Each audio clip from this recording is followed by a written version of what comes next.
আসসালামু আলাইকুম ওয়া রাহমাতুল্লাহি ওয়া বারাকাতুহু। এখানে আসার আগে আমি অনেক অসুস্থ ছিলাম।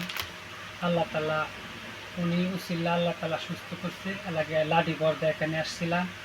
এখন আসছি যে এখানে চিকিৎসা নেওয়ার জন্য কোনো লাঠি লাগে নাই। নিজে হাঁইটা বাড়ি থেকে এখানে আসছি। এসে ওনার কাছ থেকে চিকিৎসা নিয়েছি। তখন আলহামদুলিল্লাহ আল্লাহর রহমতে সুস্থ আমি। এখন হালকা কিছু আছে, উনি আজকেও আসছি।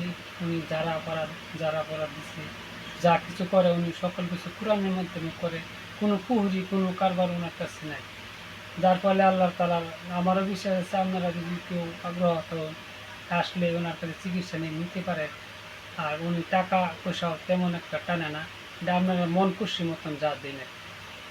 এটা হচ্ছে ওনার উদ্দেশ্য। কিন্তু আমি আগের চেয়ে অনেকটা আল্লাহর রহমতে সুস্থ। আল্লাহ ওনার উসিলা আল্লাহকে মাফ করছে আমার।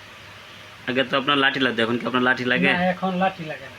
আগে যে পরিমাণ ব্যথা হতো, এখন বর্তমানে শরীরে ব্যথা আছে? না, বর্তমানে শরীরে কিরকম ব্যথা নেই, শরীরটা আরাম লাগে। হালকা কিছু ব্যথা আছে। উনি বলছে যে 2-3 সপ্তাহ যারা লোক আজগা দ্বিতীয় সপ্তাহ আইছে ওনার কাছে তারাবিরা করতেছি। আল্লাহ পাকে যদি মাফ করে উনি হয়েছিল। মাশাআল্লাহ। অবশ্যই ইনশাআল্লাহ আল্লাহ তাআলা কোরআনের শক্তিতে আপনাকে সুস্থ করবেন ইনশাআল্লাহ। আপনার মতো আরও অনেক রোগী আমার এখানে আসছে, কিন্তু আপনি একটু ব্যতিক্রমভাবে ছিলেন। তারপরে অনেক ব্যতিক্রম ছিলাম, কিন্তু আল্লাহ পাকে আপনার উচিত আল্লাহ পাকে অনেকটা সুস্থ করছে আমাকে। কিন্তু আগে আসলাম বলা তো আপনি নিজেও দেখছেন যে লাঠি নিয়ে আসছি, দুইজনে দৌড়ে আপনার এই ঘরটা আমাকে তুলতে হয়েছি। কিন্তু এখন তো লাঠি ছাড়া কোনো লোক নাই, লোক ছাড়াই নিয়ে একাই আপনার এখানে চিকিৎসা নেওয়ার জন্য আসছি। যাক মাশাআল্লাহ। আমার জন্য দোয়া করবেন, আল্লাহ তাআলা যাতে আমাকে এই পথে আরও আগানোর তৌফিক দান করেন। ইনশাআল্লাহ আপনার জন্য দোয়া করি, আপনার আল্লাহ সুস্থ হোক, আমাকে সুস্থ করে তুলুক।